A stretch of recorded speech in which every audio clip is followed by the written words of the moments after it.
The White Eagle held out the pistol and slowly stood up against the wall. He gave the other two a signal. The two of them immediately understood and stood up. They grabbed the guns from their waists and opened the safeties. Kacha. Another lightning flashed across the sky, and the light blinded the entire room. The White Eagle pressed his ear against the wall. He was listening to something. Someone is outside. He lowered his voice. There is more than one person. When his ear left the wall, mists of white dust dropped from the wall with a constant brushing sound. Who is there? The White Eagle let out a deep roar as he rolled forward. 2 bullet holes appeared from the wall he originally stood against. Someone had shot through the wall. The White Eagle rushed to the door. He slammed the door open and dashed out. Garen and Dale Quicksilver cautiously remained in the room without moving. Garen held the gun in his hand and leaned beside the window while staring cautiously at the door. All of a sudden he felt his collar get pulled. He turned around to discover the window was open. There was no one that could be seen outside. Rain continued to pour down, blurring the vision as close as a few meters away. What's going on, Garen? Someone was grabbing my collar, Garen said in a bewildered voice. Maybe I am just too nervous and got my clothes caught. Dale approached the window and peeked outside. This is the second floor and high above the ground. The window probably caught it. Be careful and don't stand in front of the window. Even if you can't see anything in this weather, it's still dangerous. Got it, Garen responded. Bang. A gunshot rang in the adjacent room. Let's go. Dale dashed out of the door, and Garen followed. The two of them rushed to the adjacent room. It was the same room from which Garen had been pushed out. It was empty. White Eagle, Dale yelled. No response, only the door behind him creaked. He turned around only to discover that Kelly, who had followed him, had disappeared as well. Kelly, he raised his voice. He tightened his grip on the pistol in his hand, and his expression tensed up. The White Eagle, Kelly, are you guys here? The wind suddenly blew on the half-open door as it gradually opened. Creak. The noise was oddly disturbing in the quiet hallway among the sounds of rain. Outside the door was a pitch-black emptiness, there was nothing visible there. Dale felt his hand holding the pistol begin to tremble. He realized something was strange. He scanned the room. The room was abnormally clean. The spider webs on the bed were gone and replaced with a clean white bedsheet. Multidimensionally shaped tiles covered the floor without a trace of dust. The box at the end of the wall was spotless as well. This place is strange. Gloom covered Dale's face as he deliberately opened the gun's safety. Bang. Garen followed. He saw Dale dash into the adjacent room. The wind pushed against the door and closed it for a moment before he opened it again. The peculiar thing was that he couldn't see a trace of Dale, who was just one step ahead of him.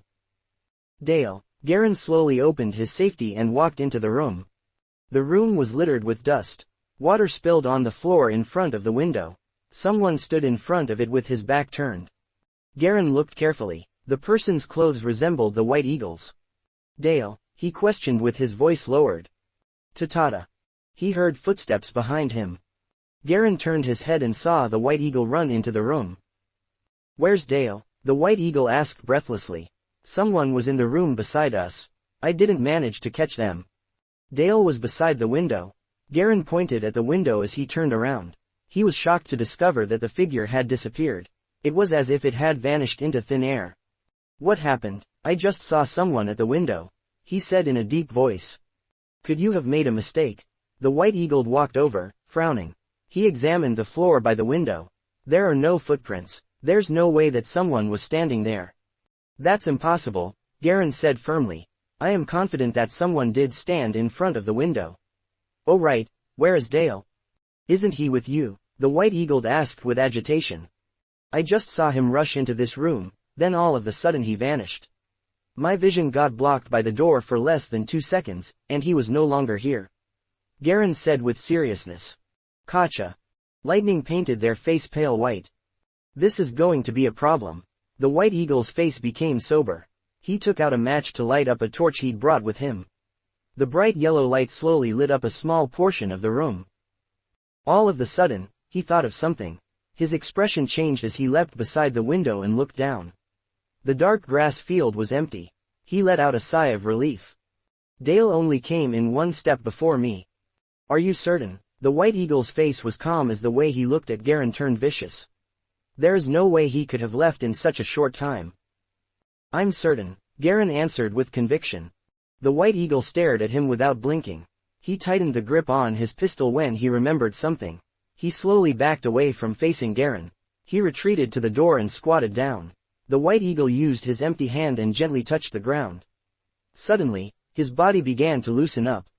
You are right, there are 3 people's footprints. But one of the people disappeared as soon as he stepped into the room. Garen felt a terrified feeling edge into his mind. He took a few steps to check. There were 3 sets of footprints with one set vanishing as soon as it entered the room. Due to the humidity, the other 2 sets were still visible. Bang! A sudden furious wind gusted into the room and slammed the door close. It almost hit Garen's nose. The wind is picking up its speed. The White Eagle stood up. I am sorry I didn't trust you. He apologized as he pushed against the door. It didn't open. Not a big deal. The door must have locked itself. Use the key to open, Garen suggested with a grave expression. He kept alert for any movement in the surroundings. We need to find Dale now. He may be in dire danger right now. I got it. The White Eagle nodded and his expression became grim. He took out a set of keys and examined the labels. He picked out one to insert into the lock. Creak, creak. The key turned a few times in the keyhole. The door didn't move. The White Eagle pushed again but couldn't move it in the slightest. The White Eagle paused. This is not right. Kick it open. Garen also saw the problem. The White Eagle agreed. He took a step back and kicked the door with full force. Bang! The door didn't even shake. Only a flurry of dust fell to the ground. There is something wrong with this room. Garen stepped back to give his companion more space. Go grab the stuff. I'll kick open the door. We'll leave this place as soon as we find Dale. The White Eagle yelled out, feeling the absurdity of this as well. Okay. Garen sprinted back to the room they'd stayed in before and packed everything together. Just as he was about to leave the door, another sound rocked the place. Bang! A gunshot was heard from the hallway. Then the sound of the door cracking followed. Garen took their belongings and rushed out. The hallway was empty, and silence returned. The room beside them was still locked without any signs of damage. Then how did I hear the noise? His head felt numb as he was certain he'd heard gunshots and the sound of door breaking. But now even the White Eagle was gone. Could it be because of the emblem? He caught a trace of the cause. He stared at the closed door. He knew that if he didn't do anything, Dale could die in there. Although I have repaid your favor already, but...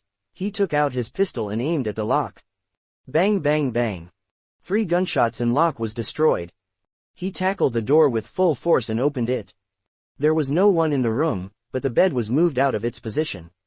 There was a flight of stairs leading to the first floor hidden on the ground. Garen took a deep breath as he walked to the hidden exit and peeked down. From this angle it directly faced the first floor ground. Dale Quicksilver lay there, motionless on the ground. Dale. Without any consideration, Garen jumped down. He used a couple of rails to break his fall and landed firmly beside Dale. Dale, are you okay? He helped the detective up and checked if he was still breathing. He was. The detective gradually opened his eyes, mumbling in drowsiness, below me, below me. Garen noticed that there was a bronze cross emblem in the place where the detective had lain. It had a visible white scratch mark, most likely done by the detective himself. Dale began regaining his consciousness. He sat up straight and gasped for air. That was dangerous. Just before, you guys disappeared all of a sudden. I managed to find an enormous secret in that room. Don't worry about that now. The White Eagle is gone. Garen said in a stern tone. I just heard him break into the room, but when I got there, the door was completely fine. The White Eagle is gone. Dale looked rather calm. Don't worry, he is stronger than both of us. If we are okay, then he should be all right too. What do we do now? Garen helped Dale to get up. Both of them unanimously agreed not to pick up that emblem. No wonder the Antique of Tragedy is known by its name. I finally witnessed it today. Dale Quicksilver had a perplexed look as he gazed at the emblem. He took out a gun and aimed up. Bang, bang, bang. 3 straight shots. The gunshots sounded oddly unbearable. The noise even suppressed the sound of rain outside. Quickly, a white shadow sprinted from the second floor stairs and landed in front of them. Are you okay? The White Eagle asked. I am okay. Dale nodded. I just saw the golden loops. They definitely have something to do with this. Me too. I saw a figure jump from the window and pursued him, the White Eagle said solemnly, but unfortunately I didn't manage to catch him. Follow me. The White Eagle took both of them out through the gate. They walked to the left side of the castle and into a small hut. A dead body covered in black lay lifeless inside the hut. Blood dripped from its chest and rolled onto the grass field before being diluted by the pouring rain. Golden Loop number 114. The White Eagle threw the golden loop at Dale. Golden loops, 100 numbered member. Of course they're the ones causing headaches. He walked beside the body to examine it. He asked the White Eagle for some specific details before he starting to analyze based on logic and deduction. Garen was not listening to their analysis. He was standing slightly behind, alertly surveying his surroundings. The two of them were talking at the front, while Garen was paying attention to the rear. Standing at the back, he could see the two of them through the rain. One of them was standing, while the other was squatting, in the pavilion. Their voices were carried to him intermittently by the wind. Garen lifted his head and looked toward the room that they had just come from. He could actually faintly see a person standing at the window, but was unable to clearly see the person's face. The room was pitch black and even the contours of the figure could not be made out. Garen was quietly looking at the figure. Let's go, I found the key to the problem. Dale, Quicksilver and White Eagle walked over and tapped Garen's shoulder, then headed towards the entrance of the castle. Garen quickly followed after them, but when he looked up at the second-floor window once more, the figure was gone. The three of them walked into the lobby and reached the place where Dale Quicksilver had jumped down previously. The detective squatted on the ground, inspecting something. Then he looked at the bronze cross emblem that was still on the floor, as if he was calculating something. After a while, he stood up again. Follow me. Garen knew that Dale definitely found something. He followed the detective together with White Eagle and the three of them walked toward the back of a staircase on the first floor. Dale examined the floor in the corner, then suddenly lifted up a black piece of floorboard, to reveal an underground entrance. As the dark, rectangular entrance was uncovered, the thick smell of blood instantly gushed out. The three exchanged looks as their expressions changed. Then White Eagle took out a matchstick and lit it. Kai. Under the dim light of the matchstick, the three finally saw the scene under the entrance. The interior of this small cellar was filled almost to the brim with corpses. The corpses were all wearing black clothes and golden earrings. Even though they were mentally prepared, the three of them were still shocked by the amount of corpses and drew in breaths of cold air. For a while, they did not manage to recover from the shock. Afterward, White Eagle was the first to react. They're all from the Golden Hoop. What's going on? He carried out a corpse that was closest to the entrance. I can't believe so many people died here. Number 89, a 2-digit from the Golden Hoop is not that easy to kill. Dale knitted his eyebrows and said, I only accidentally found the clue. I didn't think that following it would give me a result like this. It looks like this castle may be more mysterious than we imagined. He died within a day. White Eagle inspected the corpse and sullenly said, what should we do now, Dale? There's still some things that I haven't understood. Let's get out of here first. Dale Quicksilver looked around the surroundings, as if he was checking for the presence of enemies. This place isn't safe anymore, so we shouldn't stay here. We'll go back and contact the police department, then mobilize some men here. What about the emblem? Garen jokingly said with a low voice. Don't tell me that it grew legs and ran back to the room. He forced himself to laugh due to the slightly heavy the atmosphere. However, when Dale Quicksilver heard his words, he became startled. He stood there absent-mindedly, as if he thought of something. That's right, the position of the emblem. I actually forgot about it. How did I not think of it just now? He muttered to himself. You guys, follow me. He suddenly turned around and started to run. As he ran, he looked at the carved reliefs on the walls. Garen and White Eagle were baffled, but still followed after him. They moved from the back of the staircase to a room that was like a study. Dale moved an empty bookcase aside and knocked on the floor. He soon found a ring and firmly pulled it. A large wooden board was lifted up and the pitch-black entrance underneath was revealed. Dale took a lit matchstick from White Eagle and held it towards the entrance. There was a dark, metallic staircase connected to the entrance that extended all the way down. Garen leaned over and looked in. The black metallic staircase extended downward into a very wide chamber. Dale Quicksilver did not say anything further and just placed the wooden floorboard to one side, allowing the subterranean entrance to be permanently accessible. Then he tucked his shirt into his pants and went down the stairs. White Eagle immediately followed after him, while Garen changed positions and looked down from the entrance. The spiral staircase continued all the way down, extending to the bottomless darkness below. It was like a spiral funnel. "We'll go down and take a look first. Please stand guard at the top.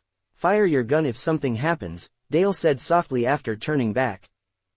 Garen nodded. As he looked down at the anti-clockwise spiral staircase that extended downwards to a bottomless depths, he felt slightly terrified deep in his heart. The other two descended after lighting up a torch, yet the glow that it gave off seemed oddly weak on the spiral staircase. Garen thought for a while, then picked up a rotting piece of wood from the bookcase.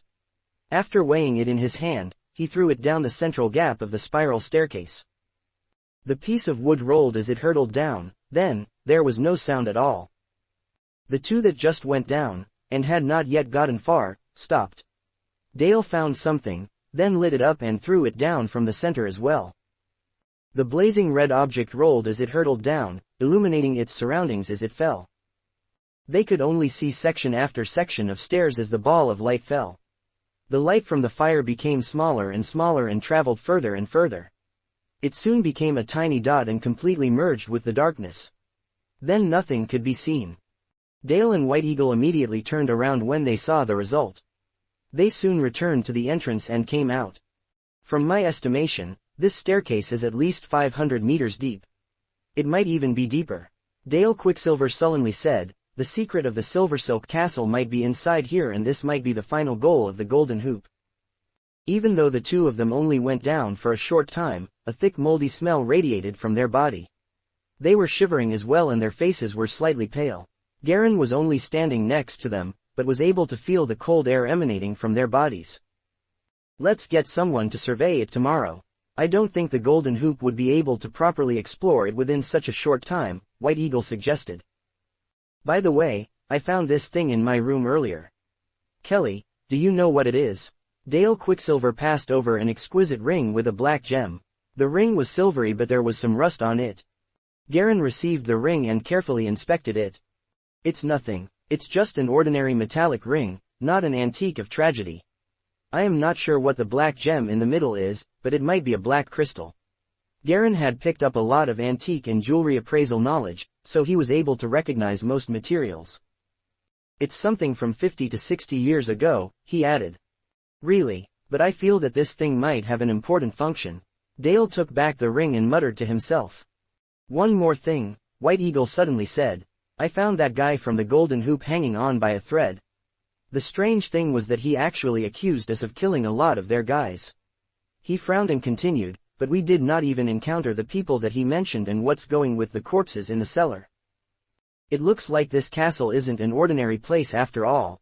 I didn't think that there's actually someone, other than us, who could cause such a huge loss for the Golden Hoop." Dale Quicksilver closed his eyes, as if he was thinking.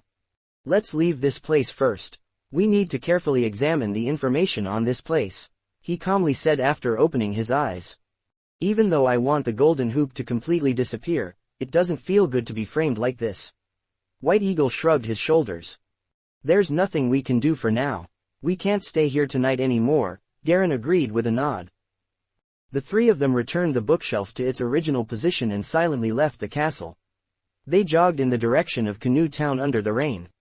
In the middle of the night, under the heavy rain, the three figures swiftly disappeared into the darkness. The raindrops continued to intensively smash onto the surface of the castle, creating a pitter-patter sound as they collided. After 2 hours, the night deepened and the rain subsided a little. A human figure swiftly returned from the same direction the three of them had headed toward. It was Garen in a black outfit. His eyes were calm as he changed his clothes and put on a black mask. He jogged back along the original route and circled around the right side of the castle. There was a French window missing its glass panes. Propped by his hand, he easily vaulted through the window. He nimbly exited the room and walked to the lobby. When he reached the lobby, he spotted a black figure standing at the staircase. The figure was faced away from him, looking in the direction of the cellar with the corpses. Garen's expression went cold, but he could not prevent the sound of his footsteps. "Who is it?" The figure suddenly turned around and looked towards him. Boom! A flash of lightning illuminated the earring on her left ear. A large number 10 was displayed on it. Garen's gaze went cold and he slowly approached. "Since you're someone from the Golden Hoop, hand that thing over and I can let you leave here alive," he said with a hoarse tone after deliberately altering his voice. The figure who turned around was a tall woman with faint purple eyes and her hair tied into a high ponytail. With a frigid expression and tight black clothing, she gave off a cold and pure aura. "You'll let me leave here alive? Ridiculous," the woman icily said. "Are you here for that thing as well? What do you think?" Garen laughed bitterly as his right arm suddenly swung to his back. Bang! A man in black behind Garen was sent flying. After hitting the ground, the mane rolled a few times before crashing into the wall, then ceased moving. "I already said, hand that thing over and I can let you leave here alive." He did not even look at the attacker behind him and slowly walked towards the purple-eyed woman. The closer he got to her, the more he could feel the aura of potential exuding from her. The purple-eyed woman sneered. "Very well, you are qualified to make me fight you." She slightly bent over. "SSS's." A long hiss of breathing slowly sounded out. The woman raised her hands and grabbed her own collar. With a tearing sound, her upper clothing was completely torn off and revealed her fair, naked skin. "I will sacrifice your head to my dead brother." The woman did not mind in the slightest that her naked chest was completely exposed. Her purple eyes faintly became deeper and her hands were clenched together with one above the other, as if she was holding something at her chest, while an oval space was left between them. "Polaris, fierce arts." The woman suddenly breathed in once more, then her body rapidly inflated and thick muscles, covered with blue veins, appeared all over her body. Her breathing sounded like a large airbag swallowing and spitting out air. Within mere seconds, the cold, slim woman transformed into a muscular warrior who was as large as Garen. The muscles throughout her entire body were twisted together, like steel ropes bouncing under her skin. A gigantic airstream slowly expanded from her body as a torrent of scorching air heated up the surroundings. "Is that a secret martial art?" Garen's eyes became more focused. The muscles of his body slowly tightened. Huff. He took a deep breath and slowly assumed the starting pose of the mammoth secret technique. No matter how he saw it, he needed to go through a hard fight in order to obtain this new, accidentally discovered antique of tragedy. The woman's eyes were a deep purple, as if a purple liquid was about to seep out of them. Bang! The ground slightly shook as she stepped forward and charged towards Garen, like an arrow shot from a bow. If seen from above, a straight line was gouged into the floor of the lobby. Both of their arms connected with each other as their fists and palms collided, sprinkling tiny drops of sweat onto the ground.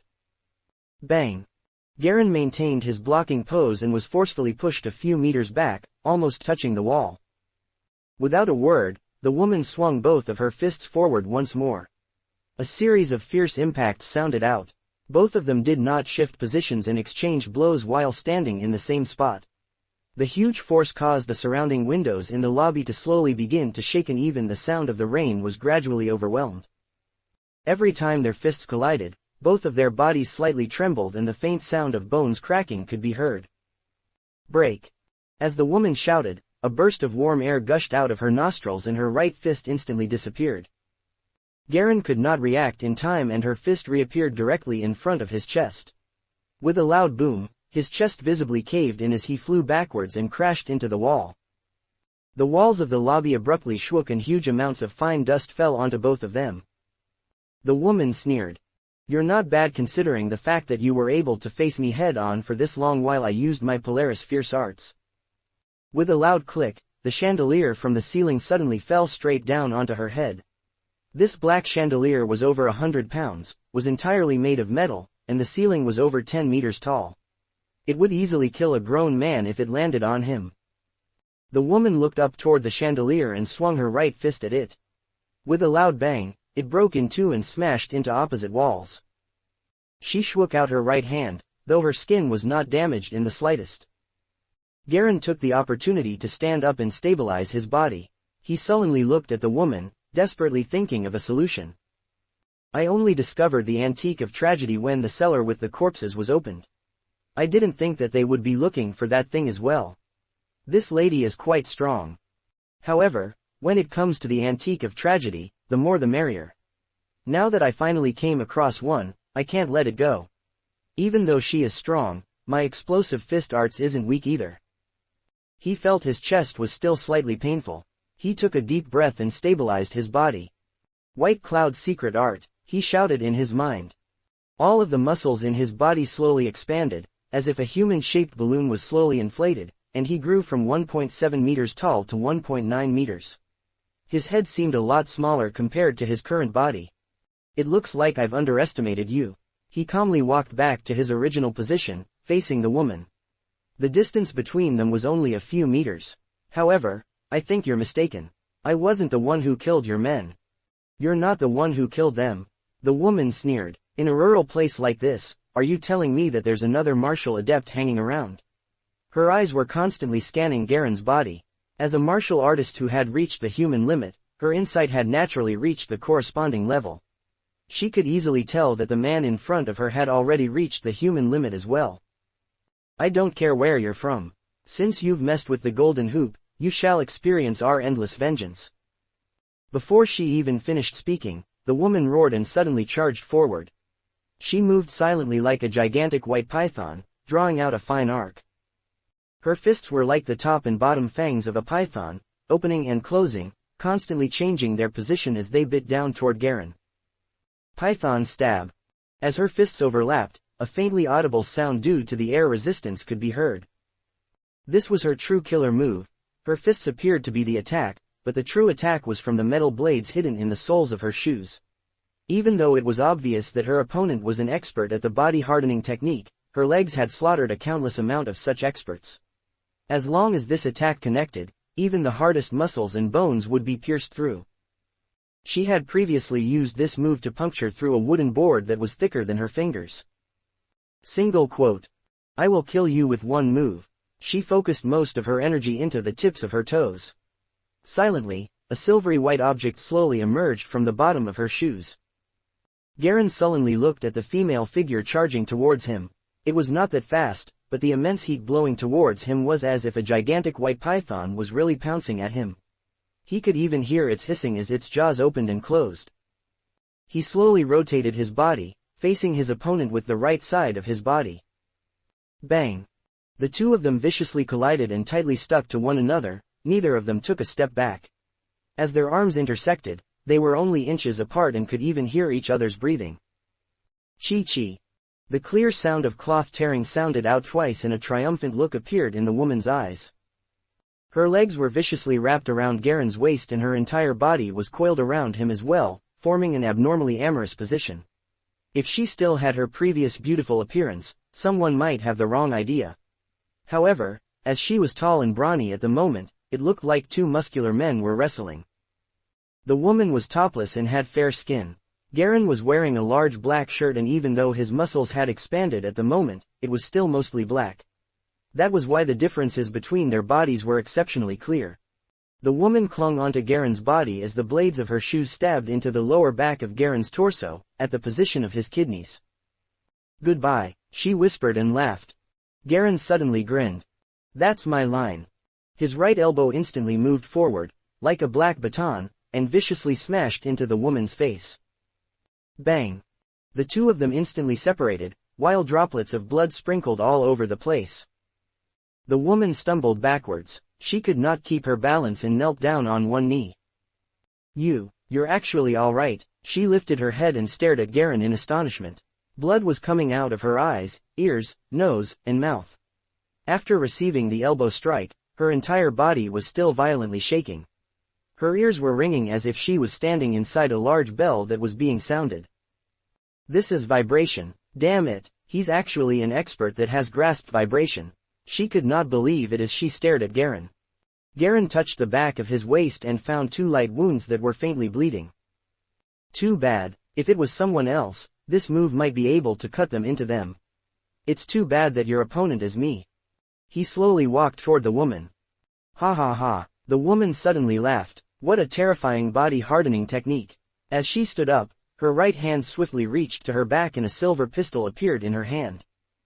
It's too bad that your opponent is me. Her body seemed to have shrunk a little after the close combat just now. Even her muscles were softer than before. Noticing this, the woman made a circle with her hands once more. Polaris Fierce Arts. After fiercely inhaling, her body returned to the previous state. Combat Gun Arts. She charged towards Garen once more, like a white line. Garen raised his right elbow again to use his most familiar stance, shooting form. Suddenly, he felt a numb sensation at the back of his waist. Damn, there's poison. With his waist suddenly losing strength, he could not even maintain the basic stance. It was too late for him to do anything about it, so he could only use all of his strength to block with his arms raised. Bang bang bang. A series of gunshots rang out and Garen violently smashed into the wall behind him. 3 brass bullets were lodged in both of his arms, the right side of his face, and his abdomen. He could feel a metallic taste in his mouth. Damn it, the handgun was too close, I am shocked. An ordinary bullet would need to stay within a human's body to maximize the lethality. When fired from such a close range, the penetrating strength was too high. If it was someone else, they would not be too injured and would only suffer a penetrating trauma at most. However, as Garen's body hardening technique was too strong, the penetrating strength of the bullet only served to pierce his skin and the bullet successfully entered his body. The bullet in the right side of his face was originally aimed towards his forehead, but was timely avoided. However, the other 2 positions were on target.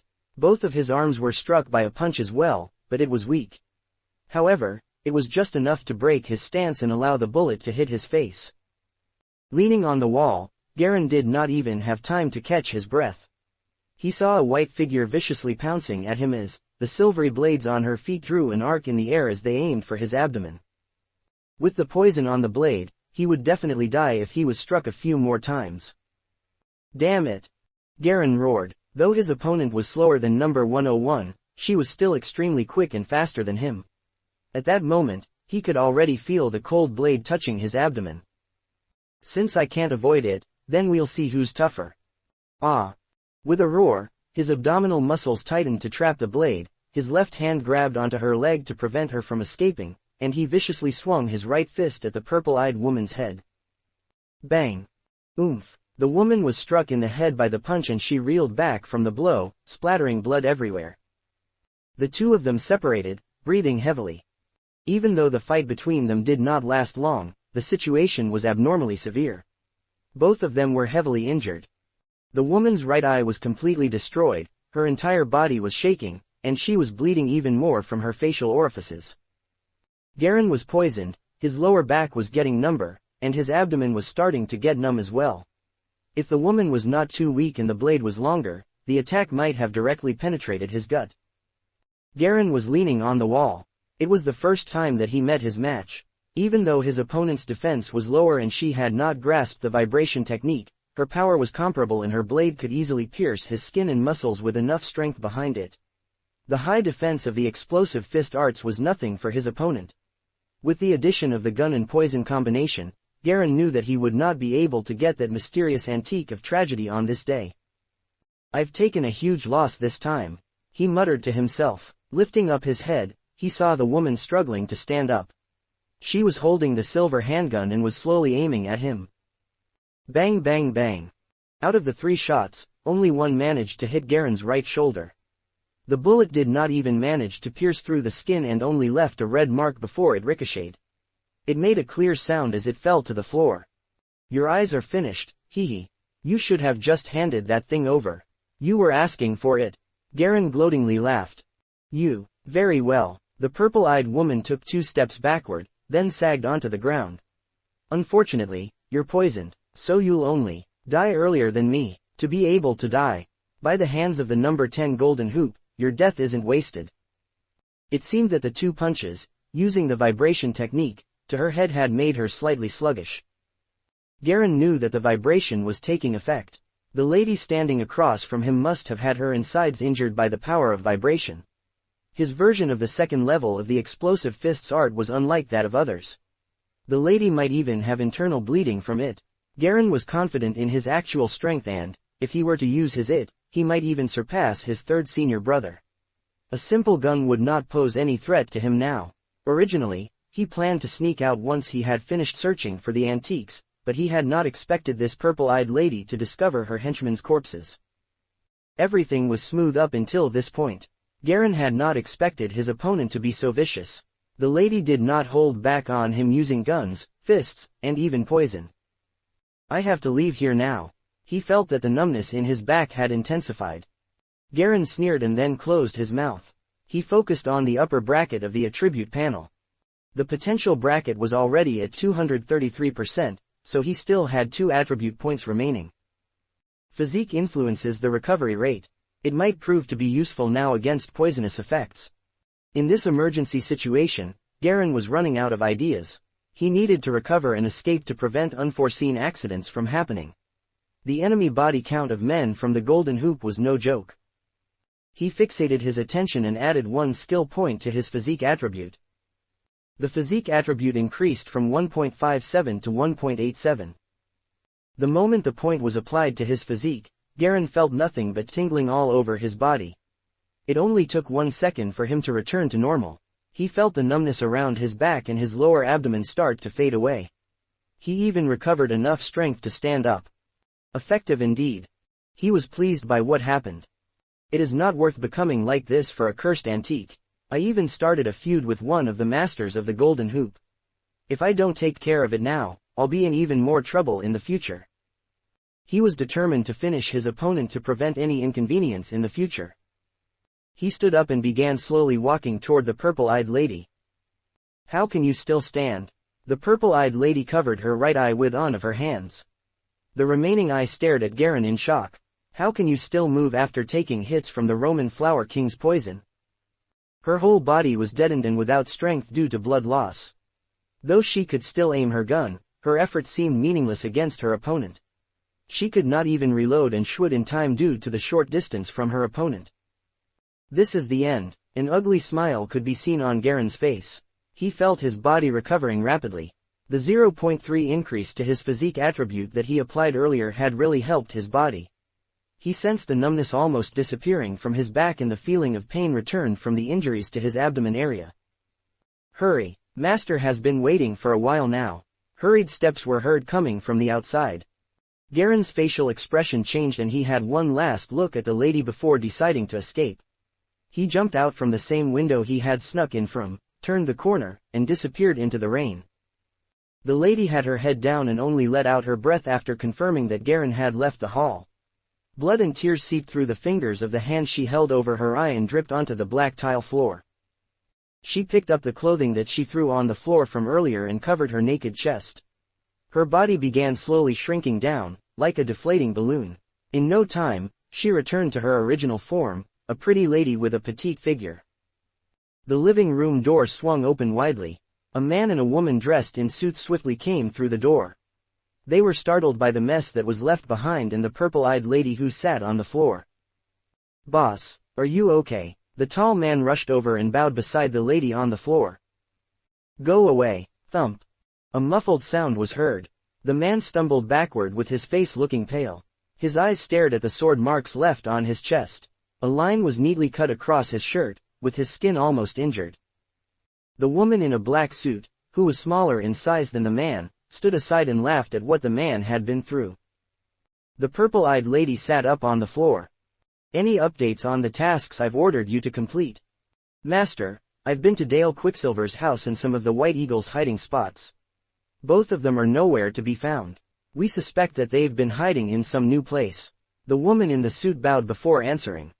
The man's eyes focused on the purple-eyed lady as she wrapped up the injuries to her eye region. He tidied his suit before speaking respectively. "I, on the other hand, found both of them. Unfortunately, White Eagle's friend Black Panther showed up unexpectedly during the search and took both of them with him."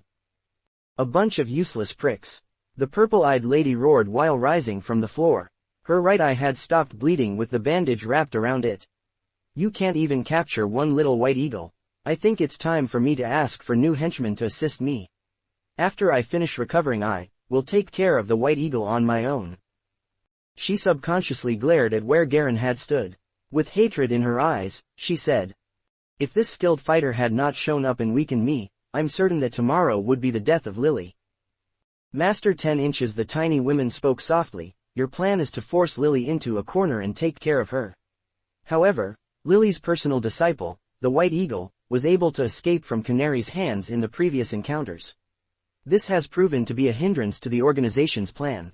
I personally think that things couldn't be so coincidental every time. What if? Are you implying that? The expression of the purple-eyed lady dimmed. She glanced over toward the man in black suit. Canary, do you have anything to say? Are you suspecting that I let them go intentionally? The man replied in disbelief. I have no reason to do so. I will see things through. Dale Quicksilver and the White Eagle are just secondary. Either of you can go to take care of them. The main mission now is to take care of Lily. She has been an obstacle for the organization for years now. Everything will be easier once we get rid of that old lady. Without her, the puny detective won't dare to stand against us. Number 10 of the Golden Hoop said coldly, be gone now you two. Have the brothers outside take care of the corpses. We leave now. The two did not dare say a word and left the living room immediately. Standing in the rain, the man named Canary stared at the sword mark on his chest in dismay. He was not affected by the fact that he was suspected by the woman in the black suit. Lola, Master 10's body hardening technique has reached the point that not even a bullet can pierce through. What monster did she meet that can be on par with her level? Who knows? The tiny woman seemed to be chewing something in her mouth. She answered half-heartedly, Senior Sister 10 hasn't been in a situation this bad for a few years now. Things are getting more and more interesting. A group of henchmen in black suits moved rapidly toward where the duo were standing. The woman walked forward and started assigning them their tasks. Those who went in the lobby to move the corpses lying on the ground each wore a golden ring on their ear. Their movements were swift and tidy, yet silent. Garen jogged slowly under the rain. The mist from the rain only allowed him to see within a range of 10 meters of his surroundings. He followed the shortcut in the forest that led directly toward Canoe Town. He felt the numbness fading away, yet there was still some left in his body that he could not seem to cleanse. Raindrops kept falling on his body. The atmosphere was oddly cold and quiet. The air that he breathed in slowly reduced the heat within his body. Vapors emerged from his body, signifying that his body temperature was overheating. He wiped his face and smeared makeup all over his hand. The makeup is gone and I did not get the antique either. I should just go straight to the dojo and clean up before heading home. He left a note for Dale Quicksilver and the White Eagle before leaving. He decided to head back first and then return to the Silver Silk Castle with them tomorrow. This decision proved to be useful in the long run. Lying with the note will definitely raise Dale's suspicion. Garen jogged while formulating a plan in his mind. Screw worrying, he will discover my identity sooner or later. Still, who is that lady that I've just met? If it wasn't for the remaining attribute points, I'm afraid I would be crawling my way home now. I can't believe that there is such a vicious lady within the Golden Hoop. How did the White Eagle face off against them previously? He suddenly recalled the bronze cross emblem he had left in the room on the second floor. Hopefully the Golden Hoop will have a taste of the Silver Silk Castle. He sneered, before holding his hand over the abdominal injuries and coughing vigorously. Ever since he began training, his body strength had been growing more potent. Simultaneously, he perceived that the desire residing in his body was building up like a volcano. It felt as if he could erupt at any time. The effort put in training combined with his extraordinary ability had provided him tremendous power, yet this power had never got the chance to show itself. It was as if there was a time bomb planted inside Garen's heart, waiting to explode. Though the injuries he had suffered this battle were unlike any before, it helped to relieve the suppressed force within Garen's body. I will definitely defeat you the next time I meet you. Garen shrugged when he recalled the purple-eyed lady. He clearly understood his current condition and was plainly not relieved. The moment he tried to laugh he felt the pain surging through his abdomen, killing his mood. Damn it, he punched the tree beside him to release his anger. Crack.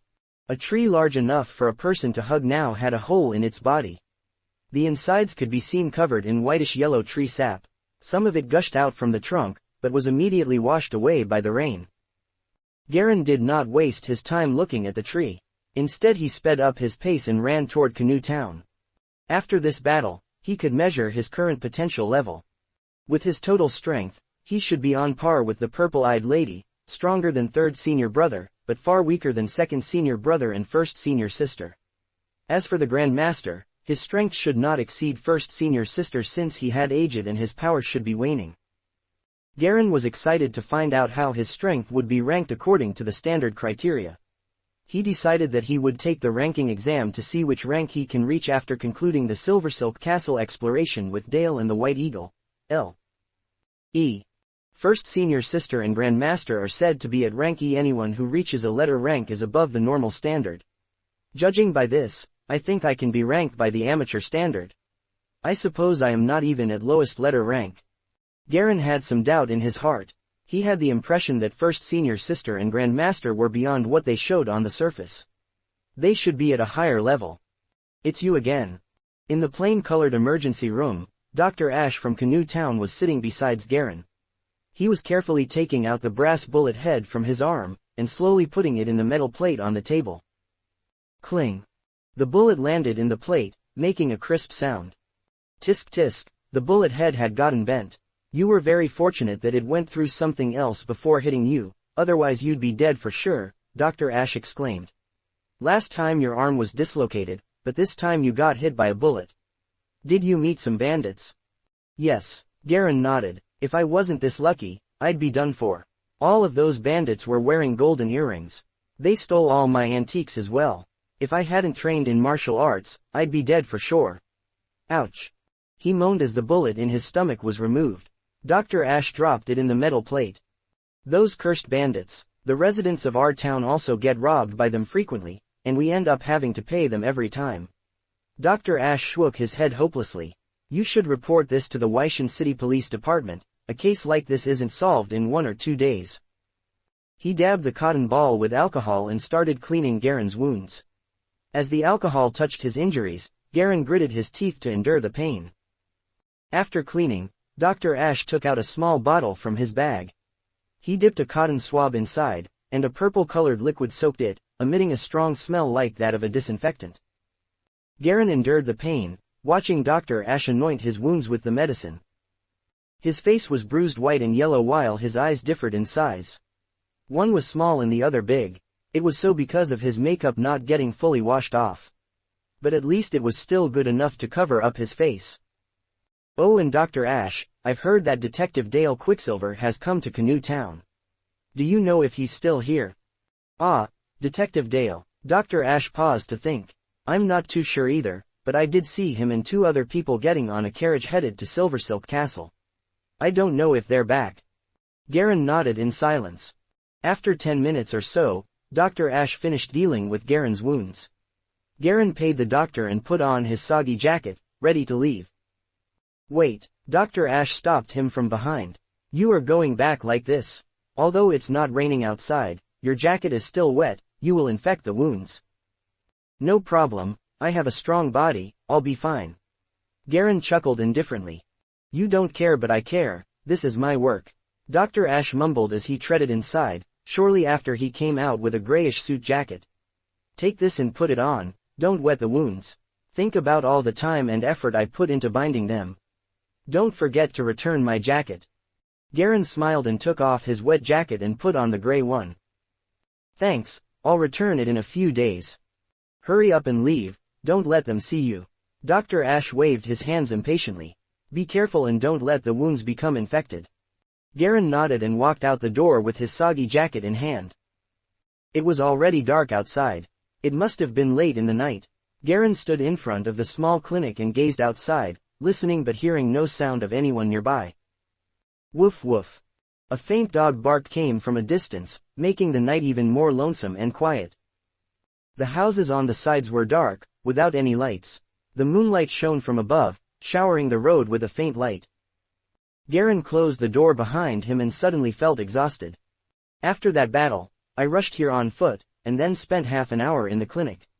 My body seems to be overloaded. He fixed the gray suit and strode along the road out of town. The pitch-dark town seemed empty, the houses on all 4 sides standing like indistinct silhouettes. In the complete silence, Garen could only hear his own footsteps. He stepped into a small puddle, and the muddy water splashed all over his pants. Cursing under his breath, he continued walking along the street. While walking down the road, Garen decided to check his attribute pane. I have one more attribute point, so I have to carefully consider everything before using it this time. He reached into his pockets and touched the black jade disc. A stream of cool chi flowed into his skin. Even though it was slow, the value was in its stableness. The enhancement of attributes needs time to precipitate, but the improvements in techniques are immediate. My techniques right now are. Garen's eyes moved up to the techniques pane. His eyes swept past the unimportant skills such as basic archery and swordsmanship and landed on the few special techniques he had learned. White Cloud Secret Arts, Max Level 4, Explosive Fist Arts, Intermediate. White Cloud Combat Arts, Elementary. The option for White Cloud Secret Arts was in gray, meaning it couldn't be improved further. Garen had reached a level of mastery that no one had achieved in the history of White Cloud Gate. Currently, only his talented second senior brother could compare to his strength. The Explosive Fist Arts were at an intermediate level. The power of this technique was astonishing. During his combat with the purple-eyed woman, he had only hit her twice, but these two contacts had severely injured her. Those hits had completely ignored her body-hardening technique, going through the surface and directly hitting her insides. People who achieve the level of vibration are scary. It really is the counter to martial artists like me who are well trained in body-hardening technique. I have to be extra careful from now on, Garen warned himself. He tried to see if he could enhance the level of Explosive Fist Arts again, but was unable to do so. There were some other requirements before he could enhance it. To level it up from elementary level to intermediate, he had to take the body-enhancing pills from the White Cloud Gate. White Cloud Combat Arts, Garen thought about the fight just now. If my body wasn't strong enough, I wouldn't have been able to trade with her blow for blow. My combat techniques were too weak, so she could effortlessly block my attacks. If she had been more careful, I couldn't have hurt her at all. If I had better combat techniques, I could use a completely different fighting style. My resilience is better than hers, my strength is higher, so I could easily kill her, he thought to himself. My White Cloud Secret Arts have reached mastery, and because of it my muscles got enhanced, and I could double my defensive stats. I could fight blow for blow with second senior brother. My Explosive Fist Art is at intermediate level, only a few in the gate being able to reach this level. I also have exceptional physique and vitality. With these conditions, I still almost lost to her. If I had had the combat skills of senior sister, it wouldn't have been like this. Garen's eyes gleamed. The problem is that I have too little combat experience. I could only take the attacks from the enemy and fight back after. If she was another cautious fighter. He pictured a fight in his mind.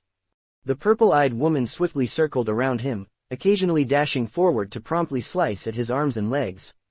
The poisonous blade paralyzing his body in a breeze. It seems that I have great strength but could not put it to use. He held in the temptation to enhance vitality attribute and put his eyes on the White Cloud Combat Arts. Cling.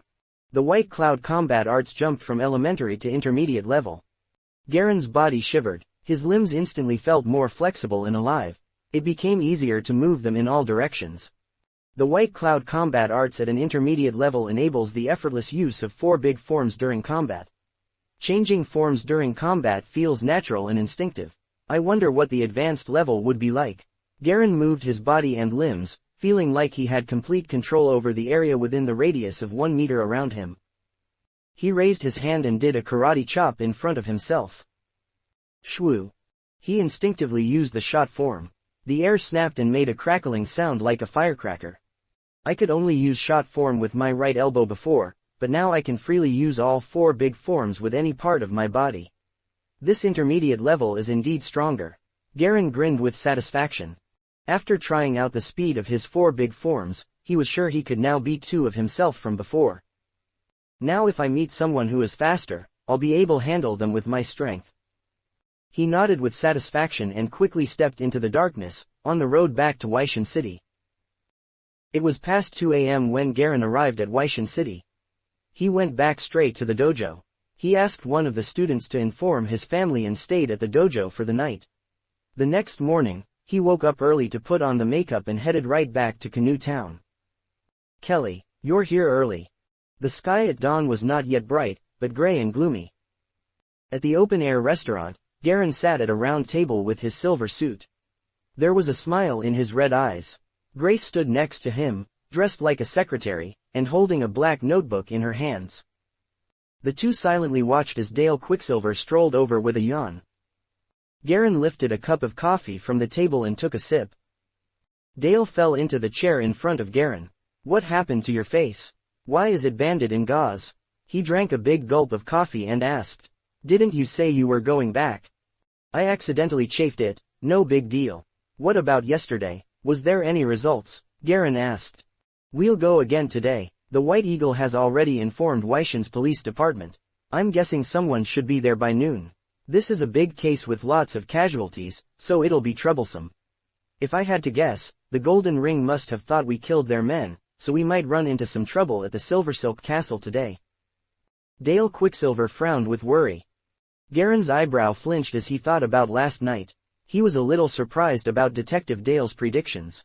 His guess on the Golden Ring's reaction was spot on. What, are they going to find trouble with the police? Dale chuckled. You probably don't know, Kelly, but this has happened more than once. He took out the smoking pipe that he forgot to bring yesterday, lit it up with a match, and sucked on it with great pleasure. Should I get some help? Grace suddenly suggested. That's not necessary, we have enough hands this time. But Kelly, you really should stay away this time.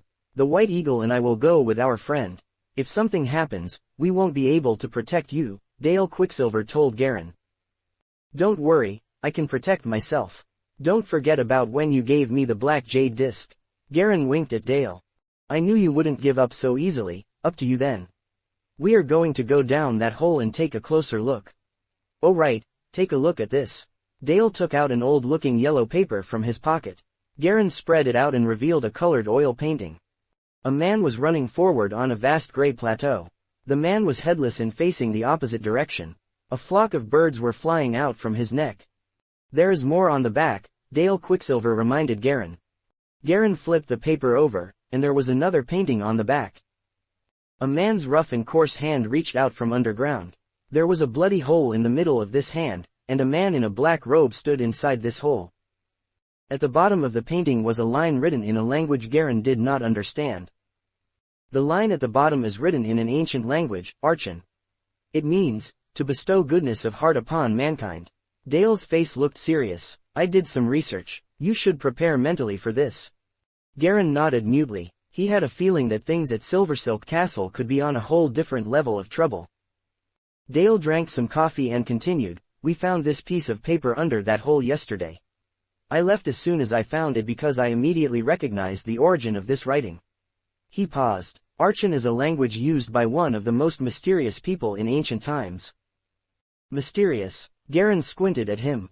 They were always on the dark side of the world, and their powers were mysterious and enigmatic. In ancient legends, they were the symbol of the devil, blood and uncanniness, but no one had ever seen their true faces. They were called the Warlocks. Warlocks. It was Garen's first time hearing this word. Grace mumbled in surprise. Those people in the myths and legends that learned how to use magic. Dale nodded. Correct. It is said that warlocks learned their magic from the devil and fear itself, that's why it's called magic. In the legends, they would mate with mythical creatures and give birth to offspring with powerful bloodlines. They had control of the demon arts. They blended in with common people, becoming nobles, businessmen, or even travelers. But of course, these were just myths, he concluded. However, there are numerous people worshipping these warlocks. It was especially common in ancient times, and I suspect that entrance was constructed by some of those people. Garen was originally shocked by the story, but he calmed down after hearing they were merely myths and legends. He remembered the story of warlocks from Garen's memory. I think I have heard of the warlocks from stories and legends before, but aren't those all made up? What could these worshippers possibly do? Ceremonies, bloody sacrifices, making flutes of people's femurs, these are all actions attributed to them. They've formed some kind of cult. If that's the case, I would have even more reason to follow. Garen licked his lips. After all, these warlocks and their magic doesn't really exist. The stuff down there would be nothing but men's creation. Dale Quicksilver nodded. I've ran into cases like this before, involving ancient cults. And like you said, these things are all man-made, not particularly mysterious. They are, However, gory and cruel. And since this time Golden Hoop has a part in it, the situation is more dangerous. These cults may have leftover tools from sacrificial ceremonies. They could be worth a lot of money as antiques. When are we taking action? We are waiting for the White Eagle and his friend.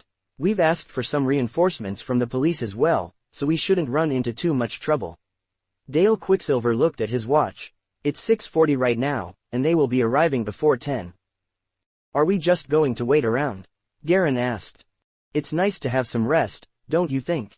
Dale Quicksilver laughed. Don't worry. He tapped Garen's shoulder and said, we have to wait until our expert on ancient traps arrives, or we cannot safely investigate that underground cave. Until then, you can have some free time with your pretty-faced secretary. Garen chuckled reluctantly and watched Dale Quicksilver leave the restaurant. As he relaxed in the chair, he felt a sudden warmth and suppleness behind his neck. Grace blushed behind Garen, but she did not dodge and let Garen's head rest between her breasts. In my company's eyes, I'm now your spokesperson, the key connection between you and the company. If you really want it, I won't turn you down, she whispered. I don't like to force it. Garen smiled and stood up. We'll be going to Silversilk Castle in a bit. It's very dangerous out there, so you have to take care of yourself. I cannot protect you. Don't worry, I have made adequate preparations this time. The company has sent someone to protect us, so I'm getting some benefit by staying with you. Grace smiled and clapped her hands. Cynthia, what are you waiting for? From behind the bush outside the restaurant walked out a girl with strong and vigorous body. The girl had a girl next door look, wearing a low neck-tight dress. This black as ink dress contrasted with her clear skin that looked like gelatin. Her lips were shining pink, and her curly brown hair trailed over her shoulders. Garen was a little shocked by her beauty. Cynthia, are you 18 yet? He asked in astonishment, concurrently glancing around the restaurant. Fortunately, there wasn't anyone in this early. Besides his table, there was only the chubby owner, who was dozing off at the bar. The girl's long and slim legs were especially dazzling. She was wearing a pair of boots that almost covered her entire calves. The company has sent me to protect you both, and there is another team of men responsible for guarding and security. Don't you worry, Mr. Kelly, I'm already 19 years old. Her brown eyes were bent slightly, like those of a kitten, making it look like she was always smiling. Her ripe and round breasts along with long and firm legs made her look lively and energetic. The girl came to stand next to Garen. Mr. Kelly, I was sent to be your bodyguard. I will excel at any task given to me. What Grace can do, I can do better. What she can't do, I am totally up for it as well. While she was finishing the sentence, she purposely straightened her back to show off her full breasts, and gave an aggressive look to Grace. Grace's face turned blue. She knew this was the company sending someone to replace her because she could not form a close relationship with Garen. Cynthia was a younger and prettier squad leader. She could fight better and her looks were superior to Grace. Most importantly, she was trained as a tool to please people with authority. Do you think that there can only be one kind of a relationship between men and women? Grace asked in a cold voice. Isn't that kind of relationship the closest? Cynthia replied, acting cute. She put her finger on her lips. I can do anything for Mr. Kelly, or let him do whatever he wants to me. She held the chair arm and slowly leaned toward Garen. Garen stood up with a wry smile. All right, that's enough. I appreciate Manuelton Corporation's sincerity, but it really isn't the best time. Cynthia, right, how many men did you bring? As he started talking business, Cynthia's smile wavered and disappeared. The squad has 7 members including myself, sir. They have spread out and started patrolling the area. You can put your trust in us, we are professionals trained by the Weissman Trident Corporation. Your safety is our top priority. Also, after this trip, Mr. Adrian would like to have a word with you. Adrian, Garen remembered hearing that name from Grace. Adrian was the man in control of Manuelton Corporation. The reason he sent Grace to work for Garen, and had Cynthia be his bodyguard, was to befriend the White Cloud Dojo. Most importantly, Manuelton Corporation had some conflicts with Garen's third senior brother, Joshua's family, who had control of another company in the antiques business. Manuelton Corporation had been in a disadvantage for a long time, so they might be thinking to ask Garen to ease up their relationships and escape the suppression. It's about my third senior brother, right? Garen didn't know if Joshua would be nice enough to help. Don't have too many expectations, these kind of things aren't decided by Joshua alone. That's fair, Cynthia nodded, she had a trace of doubt in her eyes. Before meeting him, she thought Garen was just a 16-year-old high school kid, who only came to the corporation's attention because of his martial arts talent. There was no way he could be tenacious enough to withstand her charm. As long as she finished the job and gave him a few winks in bed, everything could be dealt with easily. But she didn't expect Garen to have a completely different personality. His actions and his speech did not look like a high school kid's, but resembled that of a 30-year-old man's. And he was completely oblivious to her seduction. Garen nodded back to Cynthia. He knew that everything he had was based upon his identity as the disciple of White Cloud Gate. Be it Grace or Cynthia, they were only respecting him because of his position in the White Cloud Gate and not his actual strength. Although, he had never paid much attention to what others think, with his special abilities and talents, he was destined to get noticed.